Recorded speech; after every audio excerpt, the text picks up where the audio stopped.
नमस्कार. मी भाग्यश्री फाटक.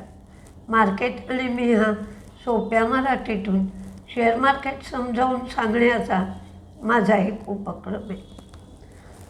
काल संध्याकाळच्या व्हिडिओत मी तुम्हाला सांगितलं, तुमच्याशी बोलले, त्याचे काही गैरसमज वाटतात मला. माझ्या तुमच्याकडून काहीच अपेक्षा नाहीत. फक्त मी जे शिकवते आहे तो रस्ता बरोबर आहे ना, त्याचा परिणाम योग्य होतोय ना, हे मला पाहायचं असतं. का शिकवण्याची आपली पद्धत बदलायला हवी हे त्यावरनं कळतं. म्हणजे जसं डॉक्टरकडे तुम्ही जाता, डॉक्टरला काय होतं आहे सांगता, डॉक्टर निदान करतो. निदान केल्यावर औषध देतो. ते औषध तुम्ही वेळेवर घेतलं पाहिजे, जे पथ्य पाळायला पाहिजे ते पाळलं पाहिजे. तर डॉक्टरच्या काही अपेक्षा असतात की बाबा एवढं औषध दिल्यानंतर याचा परिणाम त्या माणसावर तो परत आल्यावर दिसला पाहिजे. तो जर परिणाम दिसला नाही तर मग काही निदान करायला चुकले का याचा डॉक्टर तपास करतो. तशीच अवस्था किंवा स्थिती माझी आहे. समजा मला तुमच्याकडून काहीच कळत नाही. तुम्ही हवी तेवढी मेहनत करता की नाही हे पण दिसत नाही. तुमचं वाचन मला समजत नाही. त्यातून खरं तर हल्ली डेटा उपलब्ध असतो, मोबाईल प्रत्येकाच्या खिशात असतो, बहुतेकांच्या घरात PC असतो, TV तर असतोच असतो. म्हणजे जेव्हा मी मार्केट करायला सुरू केलं तेव्हा आमच्याकडे कम्प्युटर नव्हता, मोबाईल तर कित्येक वर्ष नव्हता. म्हणजे तो तर प्रश्नच नाही. फक्त TVवरनंच आम्ही मार्केट करायला शिकलो आणि फोन करून मार्केट करत होतो. पण वाचन मात्र पूर्वीपासून आहे. तर तसं मला तुम्हाला विचारायचं होतं की जी शिकण्याची अवस्था आहे ती कुठपर्यंत आहे. कारण 24,200 पासून 25,200 पर्यंत मार्केट आलं. आपल्या मार्केटमध्ये एक तर आपल्याजवळ असणारा पैसा, योग्य वेळेला घेतलेला खरेदीचा आणि विक्रीचा निर्णय, शेअरची केलेली निवड आणि त्याचबरोबर आपल्या भावनेचा परिणाम किती होतो. एकदम अचानक भीती वाटायला लागली की हा भाव टिकेल की नाही तर माणूस विकून टाकतो.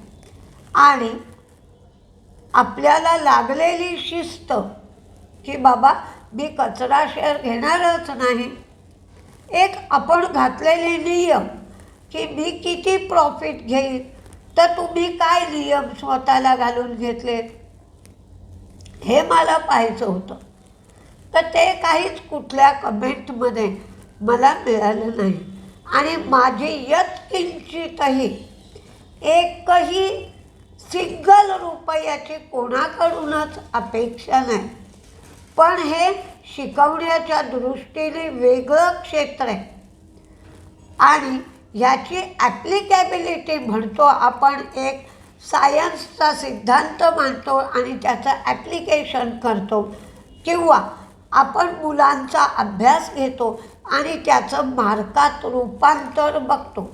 तशीच इथे स्थिती आहे की मी शिकवणार आणि त्यातून तुम्हाला शेअर मार्केटमध्ये जो काही प्रॉफिट होतो त्याचं प्रॉफिटमध्ये रूपांतर झालं आहे की नाही, तुम्हाला कितपत समजलं आहे हेच त्याच्यावरून कळत असतं. किंवा तुमचे झालेले गोंधळ जे असतील ते कळले तर त्याला काही उपाय करता येतो. महत्त्वाचा गोंधळ म्हणजे काय होतो की मी गेल्या वेळेला असं केलं होतं त्यामुळे मला एवढं प्रॉफिट कमी झालं होतं. हे नेहमी बोललं जाणारं वाक्य आहे. पण मार्केटमध्ये रोज नवी व्यक्ती, नवं राज्य असतं. मार्केट बदललं की सपोर्ट, रेझिस्टन्स सगळ्या लेवल बदलून जातात. त्या तुम्ही रोज काही बघत नाही.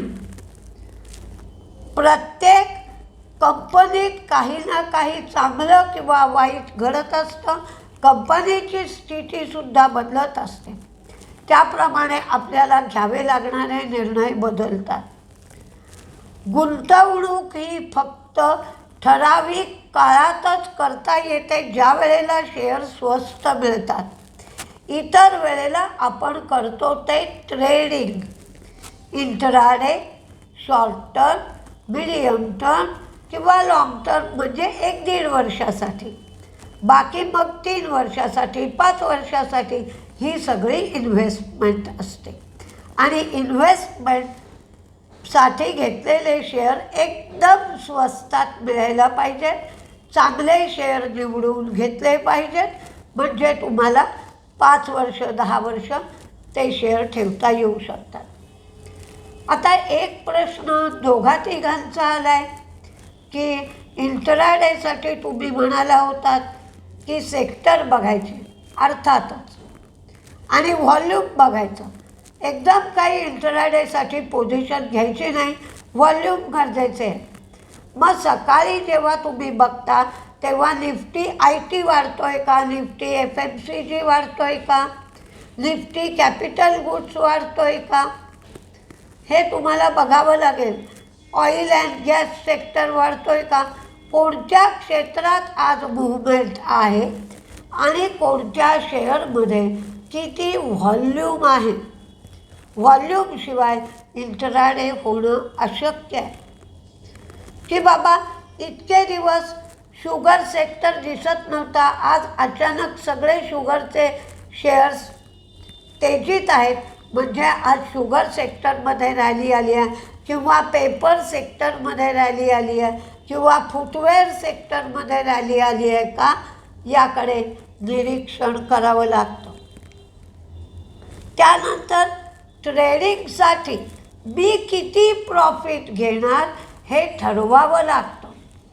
म्हणजे माझं स्वतःचं तुम्ही सांगाल तर मी स्वतः 10% प्रॉफिट घेते आणि 2% खर्चासाठी, म्हणजे 12% प्रॉफिट असेल माझ्या खरेदीच्या पेक्षा जास्त. म्हणजे 100 रुपयाचा शेअर 112 रुपयाला विकायला तयार झाला. मग 114ला विका, 115ला विका, पण 112 ही माझी विकण्याची प्राईस ठरलेली असते.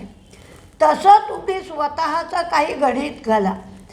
म्हणजे 115चा शेअर जर तुम्ही विकला आणि पुढे त्याचा भाव 125 झाला तर हादरून जाण्याचं किंवा घाबरण्याचं कारण नाही. माझा प्रॉफिट मला मिळाला आहे. मी ते पैसे दुसरीकडे वापरण्यासाठी ठेवलेत. आणि प्रत्येक वेळेला तुम्हाला जो प्रॉफिट होईल त्या प्रॉफिटचा थोडा भाग एका अकाउंटला जमा करा आणि थोडा भाग मार्केटला घालण्यासाठी ठेवा. कारण तुमच्याकडे कायम कॅश असली पाहिजे की जेव्हा एखादा शेअर पडतो तेव्हा घेता येईल. म्हणजे पूर्वी असंच PNB हाऊसिंगच्या काहीतरी मला वाटतं CEOनी राजीनामा दिला होता, तर PNB हाऊसिंगला 2 लोअर सर्किटं लागली होती.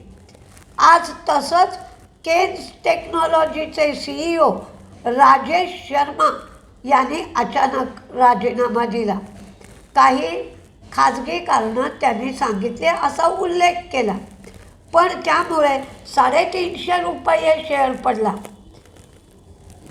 चांगला शेअर असल्यामुळे तुम्हाला तो शेअर 6,840 ते 6,900च्या आसपास घेता आला असता.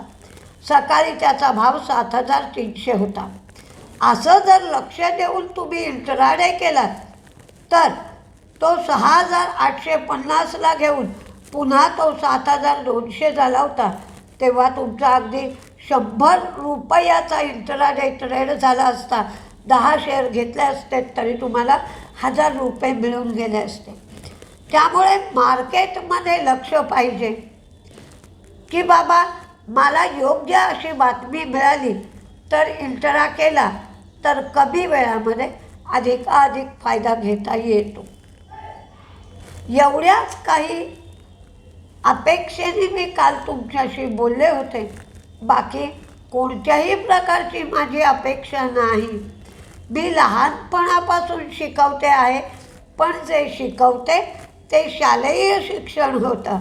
आणि ह्या शिक्षणामध्ये, शालेय शिक्षणामध्ये सुद्धा भावना असतात की आपण पेपर लिहायला लागलो की एखाद्या प्रश्नाचं उत्तर अचानक आठवलं नाही की आपण घाबरून जातो. पण येणारा रिझल्ट तुमच्या हातात असतो की बाबा काय झालं, मी शिकवलं त्याचं मार्कात रूपांतर का झालं नाही. तसं शेअर मार्केटमध्ये मला काही समजत नाही. मी शिकवलं हे बरोबर की चूक, म्हणून फक्त तुम्हाला मी तुमच्या भावना व्यक्त करा किंवा तुम्हाला काही उपयोग झाला का हे सांगा, एवढंच विचारलं होतं. बँक ऑफ जपानने व्याजदरात कुठलाही बदल केला नाही.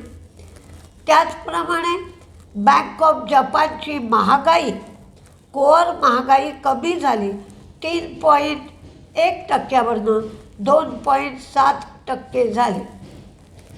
आज व्होडाफोन आयडियाच्या AGR संबंधित खटल्याची सुनावणी व्हायची होती. तर सरकारने 1 आठवड्याची मुदत मागितली. तर सरकारने सांगितलं की आम्हाला कुठल्याही विरुद्ध जायचं नाही आहे, कारण आम्हीसुद्धा आता 49% स्टेक व्होडाफोन आयडियात आमचा आहे. पण 1 आठवडा आम्हाला विचार करायला हवा आहे. त्यामुळे पुढच्या शुक्रवारी पुन्हा या AGR संबंधित खटल्याची सुनावणी होणार आहे. लार्सन अँड टुब्रोला 1000 ते 2500 कोटी दरम्यान मायनिंग उपकरण सप्लाय करण्यासाठी कन्स्ट्रक्शनसाठी ऑर्डर मिळाली आहे. ग्रॅफाईट इंडियाने ग्रॅनफ्लिट इंटरनॅशनल हिच्यामध्ये 6.82% स्टेक 168 कोटी रुपयाला खरेदी करणार आहेत. JSW एनर्जीची आज 2 बातम्या होत्या. JSW एनर्जीने GE पॉवर इंडियाचे डिमर्ज झालेला विभाग म्हणजेच पॉवर बॉयलर्स आणि त्या संबंधातले कंपोनंट्स या बिझनेसचं अधिग्रहण करण्यासाठी शेअर स्वॉप ॲग्रीमेंट केलं. म्हणजे त्यांना शेअर देऊन ते पैसे चुकते करणार, म्हणून त्यांनी तशा पद्धतीचं ॲग्रीमेंट केलं.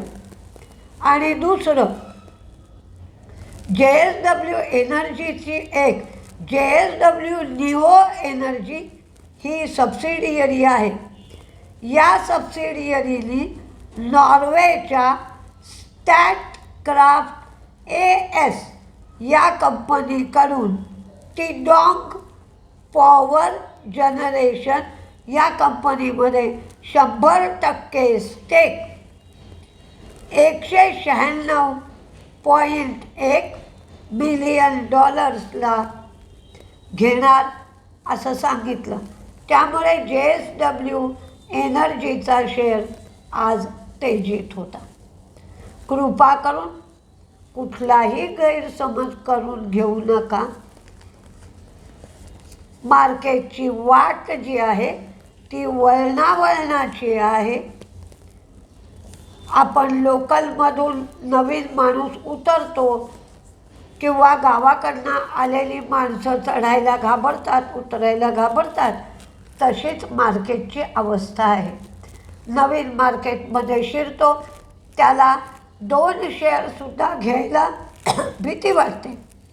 आणि एकदा त्याने 2 शेअर घेतले आणि त्याला समजा 50 रुपये प्रॉफिट झालं, तर त्याला वाटू लागतं की मी 100 शेअर घेतले असते तर मला 2000 रुपये प्रॉफिट मिळालं असतं. अशी ती एक प्रकारची वेगळीच मानसिक अवस्था आहे. त्या अवस्थेतून आपल्या प्रत्येकाला जावं लागतं. म्हणून मी तुम्हाला एक टप्पा झाल्यानंतर तुमची काय अवस्था आहे ती कालच्या व्हिडिओतून विचारली होती, एवढंच. बाकी काही नाही. कृपया गैरसमज नको. नमस्ते.